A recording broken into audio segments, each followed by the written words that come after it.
안녕하세요, 여러분. 오늘은 정말 특별한 이야기를 들려드리려고 합니다. 52세 간병사 은주 씨와 48세 사업가 민수 씨. 이 두 사람 사이에는 절대 넘어서는 안 될 선이 있었습니다. 하지만 때로는 운명이라는 것이 우리가 세운 모든 경계를 무너뜨리기도 하죠. 과연 이들의 만남 끝에 무슨 일이 벌어졌을까요? 그리고 은주 씨가 5년 전 저질렀다고 생각했던 그 실수의 진실은 과연 무엇이었을까요? 지금부터 시작해 보겠습니다. 그 전에 구독과 좋아요 눌러주세요. 모두 무료고요. 새로운 영상을 바로 만날 수 있습니다. 그날도 평소처럼 조용한 하루였습니다. 은주 씨는 자신이 운영하는 작은 재가 요양센터에서 어르신 한 분의 식사를 도와드리고 있었습니다. 30년간 간병 일을 해온 그녀였지만 5년 전 그 일 이후로는 큰 병원 대신 이런 작은 시설에서만 일하고 있었죠. 할머니, 조금만 더 드세요. 고맙다, 은주야. 내가 있어서 참 든든해. 어르신들은 모두 은주 씨를 좋아했습니다. 특별한 재능이 있었거든요. 치매가 있는 분들도 은주 씨 앞에서만큼은 마음이 편안해졌습니다. 그래서 5년 전 그 일이 일어났을 때 더욱 충격이었죠. 오후 3시쯤 은주 씨는 센터 앞 화단에 물을 주고 있었습니다. 그때였어요. 검은색 승용차 한 대가 천천히 다가와 앞집에 멈춰 섰습니다. 새로 이사 오시나 보네. 은주 씨는 별 관심 없이 물뿌리개를 든 채 그 모습을 지켜봤습니다. 차에서 내린 남자는 키가 큰 편이었고 단정한 정장 차림이었습니다. 뭔가 익숙한 뒷모습이었어요. 남자가 천천히 돌아서는 순간 은주 씨의 손에서 물뿌리개가 떨어졌습니다. 박민수. 5년 전 자신이 돌보던 치매 환자 박순옥 할머니의 아들이었습니다. 민수도 은주 씨를 알아봤습니다. 두 사람은 한동안 아무 말도 하지 못한 채 서로를 바라봤어요. 이은주. 간병사님? 민수 씨. 5년 전 그 일이 떠올랐습니다. 은주 씨가 박순옥 할머니를 돌보던 중 잠깐 화장실에 간 사이 할머니가 침대에서 떨어져 고관절을 다쳤던 그날. 그 사고로 할머니의 상태는 급격히 악화됐고 6개월 후 돌아가셨습니다. 여기에 사시는 거예요? 네, 맞습니다. 작은 요양센터 운영하고 있어요. 민수 씨는 웬일이세요? 바로 옆집으로 이사 왔습니다. 정말 몰랐어요. 이은주 씨가 여기 계신 줄은. 민수의 목소리는 담담했지만 어딘가 떨리고 있었습니다. 은주 씨는 가슴이 쿵 내려앉았어요. 5년 동안 잊으려 했던 그 죄책감이 다시 밀려왔거든요. 민수 씨, 정말 죄송해요. 어머님 일로. 아니에요. 그때 일은 어쩔 수 없었던 거죠. 민수는 말을 멈췄습니다. 사실 그에게도 해결되지 않은 감정들이 남아 있었거든요. 어머니를 제대로 돌봐드리지 못했다는 자책감, 그리고 은주 씨에 대한 복잡한 마음이 있었습니다. 그럼 이만 들어가 보겠습니다. 민수는 조심스럽게 인사를 하고 자신의 집으로 들어갔습니다. 은주 씨는 한참 동안 그 자리에 서 있었어요. 가슴이 두근거렸습니다. 죄책감 때문인지 아니면 다른 이유 때문인지 알 수 없었죠. 그날 이후 은주 씨는 일부러 민수를 의식하지 않으려 애썼습니다. 센터 앞을 지날 때도 쓰레기를 버릴 때도 혹시 마주치지 않을까 조심스러워했어요. 하지만 마음 한구석에서는 그를 보고 싶다는 감정도 자라나고 있었습니다. 민수도 마찬가지였어요. 어머니 일로 은주 씨를 원망할 수도 있었지만 이상하게도 그녀를 보면 마음이 편안해졌거든요. 어머니가 돌아가시기 전까지 3년 동안 은주 씨만큼 어머니를 정성스럽게 돌봐준 사람은 없었으니까요. 일주일이 지났을 때였습니다. 은주 씨가 센터 문을 열고 나오는데 문 앞에 작은 검정 봉투가 놓여 있었어요. 안에는 따뜻한 죽 한 그릇과 간단한 반찬들, 그리고 짧은 쪽지가 들어 있었습니다. 어머니 돌봐주실 때처럼 본인도 잘 챙겨 드세요, 민수. 은주 씨는 그 자리에서 눈물이 났어요. 자신을 원망해도 이상하지 않을 사람이 이렇게 따뜻하게 마음을 건네고 있었거든요. 이 사람은 정말 그날부터 뭔가가 달라졌습니다. 은주 씨는 하루에도 몇 번씩 옆집을 힐끔 보게 됐어요. 민수가 언제 출근하는지, 몇 시에 돌아오는지, 방에 불이 켜져 있는지까지. 나도 모르게 그의 존재를 확인하는 습관이 생겼습니다. 한 달 후, 은주 씨의 딸 서현이 갑자기 센터에 나타났습니다. 엄마, 이게 뭐야? 서현은 손에 사진을 들고 있었어요. 은주 씨와 민수가 센터 앞에서 대화하는 모습이 찍힌 사진이었습니다. 누가 이런 사진을? 동네 사람들이 카톡에 올린 거야. 엄마가 환자 아들이랑 사귄다고 난리 났어. 서현은 목소리를 높였습니다. 엄마, 정신 차려. 엄마 때문에 그 할머니 다쳤잖아. 그런데 지금 그 아들이랑 뭐 하는 거야? 서현아, 그건 아니지. 진짜 사귀는 거 맞지? 엄마 나이가 몇 살인데 이런 창피한 짓을? 그때 센터 문이 열리고 민수가 들어왔습니다. 점심시간이라 은주 씨와 함께 식사를 하려던 참이었죠. 안녕하세요. 민수가 정중하게 인사했지만 서연은 차갑게 외면했습니다. 당신이 박민수죠? 우리 엄마 꼬신 사람. 서연아. 은주 씨가 말렸지만 서연은 멈추지 않았어요. 당신 어머니 일로 우리 엄마가 얼마나 고생했는지 알아요? 그런데 지금 뭐 하는 거예요? 민수는 조용히 말했습니다. 제가 먼저 다가간 게 맞습니다. 어머니를 그렇게 정성스럽게 돌봐주셨던 은주 씨가 혼자 죄책감에 시달리는 걸 보고 있을 수 없었어요. 뭐라고요? 서연이 놀란 표정을 지었을 때 민수는 계속 말했습니다. 제 어머니 사고는 은주 씨 잘못이 아니었어요. 나중에 CCTV를 확인해 보니 어머니가 혼자 일어나려다 넘어지신 거였습니다. 하지만 은주 씨는 끝까지 자기 책임이라고 하시더라고요. 그 말에 은주 씨는 눈이 커졌습니다. 그게 무슨 말이에요? 5년 전부터 말씀드리려 했는데 은주 씨가 너무 자책하셔서 차마 말을 꺼내지 못했어요. 민수는 가방에서 낡은 봉투를 꺼냈습니다. 어머니가 돌아가시기 전에 남기신 편지예요. 은주 씨에게 전해달라고 하셨는데. 은주 씨는 떨리는 손으로 편지를 받았어요. 편지에는 이렇게 적혀 있었습니다. 은주야, 고마웠다. 내가 나를 딸처럼 돌봐줘서 내 마지막이 외롭지 않았어. 내가 넘어진 건 내 잘못이 아니야. 그날 화장실 가는 내 뒷모습을 보면서 얼마나 고마웠는지 몰라. 제발 자책하지 말고 행복하게 살아라. 그리고 우리 민수도 잘 부탁한다. 은주 씨는 편지를 읽으며 눈물을 흘렸습니다. 5년 동안 자신을 짓눌렀던 죄책감이 한순간에 무너져 내렸어요. 서현도 당황한 표정이었습니다. 그럼 엄마 잘못이 아니었다는 거예요? 민수가 고개를 끄덕였습니다. 네, 맞습니다. 오히려 제가 은주 씨께 감사해야 할 입장이에요. 어머니의 마지막 3년을 이렇게 따뜻하게 만들어주셨으니까요. 은주 씨는 한참을 울었습니다.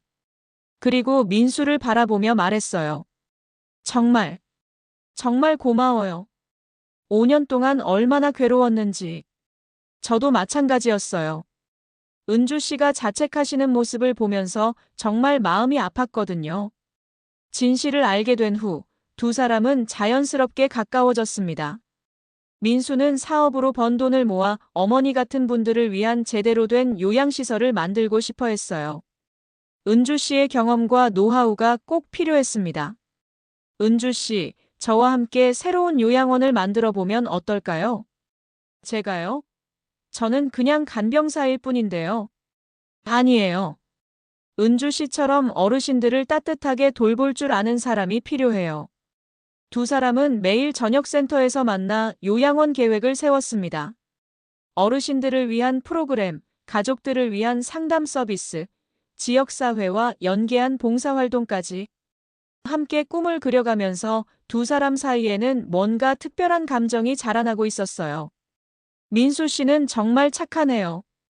어머님이 이런 아들 두셔서 행복하셨을 거예요.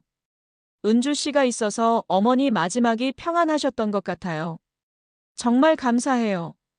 그런데 이때 예상치 못한 방해꾼이 나타났습니다. 김 원장은 은주 씨가 일하던 대형 요양병원의 원장이었습니다. 5년 전 사고 이후 은주 씨가 떠난 후부터 계속 그녀를 찾고 있었어요. 은주야, 다시 우리 병원으로 돌아와. 너 같은 사람이 이런 작은 곳에서 썩고 있으면 안 되지. 김 원장은 50대 후반의 성공한 의사였습니다. 은주 씨를 좋아했지만 그동안 표현하지 못하고 있었죠. 원장님, 저는 여기가 좋아요. 이런 곳에서 뭘 하겠어? 나와 함께 큰 병원 체인을 만들어 보자. 너의 능력으로 충분히 가능해. 김 원장은 민수가 은주 씨와 가까워지는 것을 못마땅해 했습니다. 은주야, 그 남자 조심해. 어머니 돌아가신 후 재산 문제로 형제들이랑 법정 싸움까지 했던 사람이야. 그게 무슨 돈 때문에 가족끼리 싸우는 사람이 진심일 리 있겠어? 내가 요양원 운영하는 거 보고 접근한 거 아닐까? 김 원장의 말에 은주 씨는 흔들렸습니다. 정말 민수가 자신을 이용하는 건 아닐까? 며칠 후 은주 씨는 민수에게 차갑게 말했어요. 민수 씨, 우리 관계는 여기서 정리하는 게 좋을 것 같아요. 갑자기 왜요? 제가 뭔가 잘못했나요? 아니에요. 그냥 서로 다른 길을 가는 게 맞는 것 같아요. 민수는 당황했지만 더 묻지 않았습니다. 대신 며칠 후 은주 씨 앞에 두꺼운 서류 뭉치를 가져왔어요. 이게 뭐예요? 저의 전 재산 목록이에요. 그리고 이건 어머니 유언장이고요. 민수는 차근차근 설명했습니다. 형들과 재산 분할 소송을 한 건 맞아요. 하지만 제가 돈을 더 가져가려고 한 게 아니라 어머니가 요양원 건립 자금으로 써달라고 남겨주신 돈을 지키려고 했던 거예요. 유언장에는 분명히 적혀 있었습니다. 민수야, 나를 돌봐준 은주 같은 분들이 더 많아졌으면 좋겠다. 이 돈으로 작은 요양원이라도 만들어서 외로운 어르신들을 돌봐드려라. 어머니 뜻을 지키고 싶었어요. 그리고 그 일을 은주 씨와 함께 하고 싶었고요. 은주 씨는 자신이 얼마나 어리석었는지 깨달았습니다. 민수 씨, 제가 오해했어요. 괜찮아요. 충분히 그럴 수 있어요. 그때 김 원장이 나타났습니다. 은주야, 아직도 그 남자 말을 믿는 거야? 하지만 이번엔 은주 씨가 단호하게 말했어요. 원장님, 이제 그만하세요. 제 일은 제가 알아서 할게요. 한편 은주의 딸 서연은 계속 엄마와 민수의 관계를 반대했습니다. 하지만 어느 날 우연히 민수가 센터에서 어르신들을 돌보는 모습을 보게 됐어요. 치매로 가족을 알아보지 못하는 할아버지가 울고 계셨는데 민수가 할아버지 손을 잡고 조용히 말하고 있었습니다. 할아버지, 괜찮아요. 가족들이 할아버지를 얼마나 사랑하는지 아세요? 민수의 목소리에는 진심이 담겨 있었어요. 자신의 어머니를 떠올리며 다른 어르신들을 돌보는 모습이었습니다. 서연은 그 모습을 보며 깨달았어요. 이 사람은 엄마를 이용하려는 게 아니라 정말로 엄마를 아끼고 있구나. 그날 저녁 서연이 은주 씨를 찾아왔습니다. 엄마, 미안해. 내가 너무 심했나 봐. 서연아, 민수 아저씨 정말 좋은 사람인 것 같아. 엄마 행복해 보여. 서연은 30년 동안 혼자 자신을 키우느라 연애 한 번 제대로 못 해본 엄마가 안쓰러웠어요. 엄마가 행복하면 나도 좋아. 민수 아저씨랑 잘해봐. 김 원장은 끝까지 포기하지 않았습니다. 보건복지부에 은주씨 센터를 무허가 운영이라고 신고까지 했어요. 은주야, 이제 여기서 일 못해. 나와 함께 가자. 하지만 민수가 나섰습니다. 원장님, 이미 모든 허가는 제 명의로 다시 받았습니다. 그리고 은주 씨를 괴롭히는 일은 이제 그만하세요. 김 원장은 분노했지만 어쩔 수 없었어요. 민수의 사업적 능력과 인맥이 만만치 않았거든요. 은주야, 후회할 거야. 김 원장이 떠난 후 민수가 은주 씨에게 말했습니다. 은주 씨, 정식으로 말씀드릴게요. 저와 함께 새로운 요양원을 만들어주세요. 그리고 민수는 잠시 망설이다 용기를 냈어요. 저와 함께 인생의 후반부를 보내주세요. 은주 씨는 가슴이 뛰었습니다. 52살에 처음 느끼는 진짜 사랑이었어요. 민수 씨, 정말 괜찮을까요? 저 같은 사람이. 은주 씨가 제게는 세상에서 가장 소중한 사람이에요. 6개월 후, 두 사람은 조용한 결혼식을 올렸습니다. 서현도 축하해줬고, 센터 어르신들도 모두 기뻐해 주셨어요. 할머니, 이제 저희 엄마 잘 부탁드려요. 서현이 박순옥 할머니 영정 앞에서 말했습니다. 민수 아빠가 엄마를 정말 행복하게 해줄 거예요. 민수와 은주 씨는 함께 순옥 요양원을 열었습니다. 박순옥 할머니의 이름을 딴 요양원이었어요.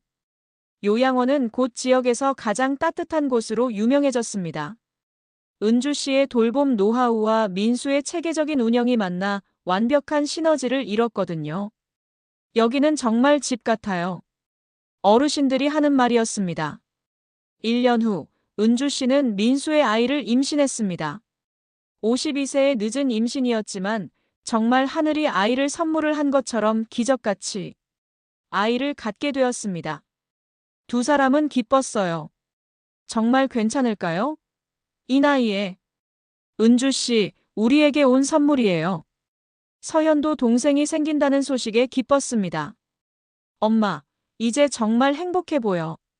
그래, 서현아. 엄마가 이렇게 행복할 줄 몰랐어. 민수는 매일 은주 씨의 배에 손을 대고 아기와 대화했어요. 우리 아가야, 아빠가 엄마처럼 따뜻한 사람이 될게. 요양원에서는 새 생명을 기다리는 부부를 보며 어르신들도 덩달아 기뻐하셨습니다. 우리 은주가 정말 복받았네. 그 남자, 처음엔 좀 무뚝뚝해 보였는데 은주한테는 진짜 잘하더라. 드디어 아기가 태어났습니다. 건강한 여자아이였어요. 순이라고 지을까요? 어머니 이름에서 따서요. 좋아요. 박순이. 민수는 아기를 안고 눈물을 흘렸습니다. 순이야, 할머니가 우리를 이어준 거야. 은주 씨도 아기를 보며 말했어요. 할머니가 보내주신 선물이네. 서현은 동생을 안고 말했습니다. 순이야, 언니가 잘 돌봐줄게. 우리 엄마처럼 따뜻한 사람이 되렴. 요양원 어르신들도 아기를 보며 기뻐하셨어요. 이 집에 새 생명이 오니까 더 활기차네. 은주야, 내가 받을 복을 다 받고 있구나. 5년이 흘렀습니다. 순옥 요양원은 이제 지역에서 가장 신뢰받는 요양시설이 됐어요.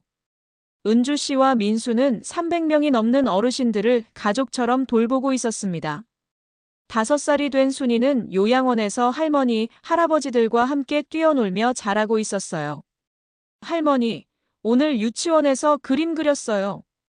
우리 순이가 그린 거야? 정말 예쁘네. 순이는 어르신들에게 인기가 많았습니다. 아이의 밝은 웃음소리가 요양원을 더욱 따뜻하게 만들었거든요. 은주야, 순이 덕분에 우리가 더 젊어지는 것 같아. 맞아요. 아이들 웃음소리만큼 좋은 약이 없죠. 어느 날 저녁 민수와 은주 씨는 요양원 정원에서 산책을 하고 있었습니다. 민수 씨, 가끔 꿈 같아요. 5년 전만 해도 상상도 못했던 일들이죠. 저도요. 어머니가 우리를 이어주신 것 같아요. 민수는 은주 씨의 손을 잡았습니다. 은주 씨 덕분에 저도 진짜 가족이 뭔지 알게 됐어요. 저도요. 이제야 진짜 사랑이 뭔지 알 것 같아요. 두 사람은 요양원을 바라봤습니다. 불이 켜진 창문마다 따뜻한 삶의 이야기들이 담겨 있었어요. 그때 요양원에 특별한 분이 입소하셨습니다. 90세의 이 할머니였는데 치매가 심해서 가족들도 포기한 상태였어요. 할머니, 이제 편히 쉬세요. 은주 씨가 할머니를 돌보기 시작했는데 신기한 일이 일어났습니다. 아무도 알아보지 못하던 할머니가 은주 씨만큼은 알아보는 거예요. 은주야, 고맙다. 할머니의 가족들이 깜짝 놀랐습니다. 어머니가 1년 만에 처음으로 말씀을 하셨어요. 은주 씨가 정말 특별한 분이에요. 민수는 그런 아내를 보며 더욱 자랑스러워했어요. 은주 씨는 정말 천사예요. 어르신들이 모두 은주 씨만 찾으시거든요. 서현도 이제는 요양원 일을 도우며 사회복지사 자격증을 땄습니다. 엄마, 나도 엄마처럼 사람들을 도우며 살고 싶어. 서현아, 정말 고마워. 어느 날 센터에 젊은 남자가 찾아왔어요. 서현과 비슷한 또래였습니다. 안녕하세요. 저는 자원봉사를 하고 싶어서 왔는데요. 그는 의대생 준호였습니다. 할아버지가 치매로 고생하시는 걸 보고 이런 곳에서 봉사하고 싶어 했어요. 서현과 준호는 금세 가까워졌습니다. 서현 씨 어머니가 정말 대단하세요. 이런 분들을 어떻게 케어하셨을까요? 우리 엄마는 정말 특별한 사람이에요. 은주 씨는 딸이 좋은 사람을 만난 것 같아 기뻤어요. 그런데 어느 날 민수가 쓰러졌습니다. 과로로 인한 급성 스트레스성 위염이었어요. 민수 씨. 은주 씨는 병원에서 밤새 민수를 간병했습니다. 30년간 다른 사람들을 돌봐왔지만 이렇게 간절한 마음으로 누군가를 돌본 적은 처음이었어요. 은주 씨. 고마워요. 뭘요? 당연한 거죠. 민수가 회복되면서 두 사람의 사랑은 더욱 깊어졌습니다. 은주 씨, 제가 아플 때 옆에 있어 주셔서 정말 감사했어요. 민수 씨도 제가 힘들 때 항상 곁에 있어 줬잖아요. 우리 평생 이렇게 서로 돌봐주며 살아요. 드디어 새로운 요양원 건물이 완공됐습니다. 지상 3층 규모의 현대적인 시설이었지만 곳곳에 가정적인 따뜻함이 묻어났어요. 개원식 날 많은 사람들이 축하하러 왔습니다. 순옥 요양원이 이렇게 커지다니 정말 자랑스러워요. 지역 주민들도 모두 지지해줬어요. 은주 씨와 민수 씨가 하는 일이니까 믿고 맡길 수 있어요. 박순옥 할머니의 영정 앞에서 민수가 말했습니다. 어머니, 약속 지켰어요. 은주 씨와 함께 어머니가 원하시던 따뜻한 곳을 만들었어요. 은주 씨도 영정 앞에 절했습니다. 어머니, 민수 씨를 보내주셔서 감사해요. 어머니 덕분에 저도 진짜 가족을 만났어요. 새 요양원에서의 첫날, 은주 씨는 민수와 함께 어르신들을 맞이했습니다. 어서 오세요. 이제 이곳이 할머니의 새 집이에요. 원장님, 여기 정말 좋네요. 네, 할머니가 편하게 지내실 수 있도록 최선을 다하겠습니다. 민수는 경영을, 은주 씨는 돌봄을 담당하며 완벽한 팀워크를 보였어요. 순이도 어린이집 대신 요양원에서 할머니, 할아버지들과 함께 시간을 보냈습니다. 순이야, 할아버지랑 같이 블록놀이 할까? 네. 할아버지, 저는 성을 만들 줄 알아요. 아이의 밝은 에너지가 어르신들에게 큰 활력이 됐어요. 어느 날 저녁, 은주 씨와 민수는 요양원 옥상에서 별을 보고 있었습니다. 민수 씨, 5년 전에는 상상도 못했어요. 이렇게 행복할 줄은. 저도요. 어머니 일로 괴로워하던 은주 씨를 보면서 제 마음도 아팠거든요. 그때 만약 민수 씨가 나타나지 않았다면 그런 가정은 의미 없어요. 우리는 만날 운명이었던 거죠. 민수는 은주 씨를 안으며 말했습니다. 은주 씨, 사랑한다는 말을 매일 해도 부족할 것 같아요. 저도요. 민수 씨 만나서 정말 행복해요. 두 사람은 요양원 창문에서 새어나오는 따뜻한 불빛을 바라봤습니다. 그 안에서는 어르신들이 편안한 밤을 보내고 계셨어요. 여러분, 어떠셨나요? 52세에 시작된 은주 씨의 새로운 사랑 이야기. 죄책감으로 시작됐지만 진정한 사랑으로 꽃피운 아름다운 인연이었습니다. 사랑에는 나이도 조건도 없다는 걸 보여준 이야기가 아닐까요? 그리고 때로는 가장 아픈 상처에서 가장 아름다운 꽃이 피어날 수도 있다는 것을요. 혹시 여러분도 누군가를 죄책감 때문에 멀리했던 경험이 있으신가요? 아니면 늦었다고 생각해서 포기했던 사랑이 있으신가요? 여러분의 이야기와 생각을 댓글로 남겨주세요. 그 이야기들이 누군가에게는 용기가 될 수도 있습니다. 그리고 이들의 늦은 사랑과 두 번째 기회가 여러분에게도 희망이 되었다면 구독과 좋아요도 부탁드립니다. 더 많은 감동 이야기로 다시 찾아뵐게요. 감사합니다.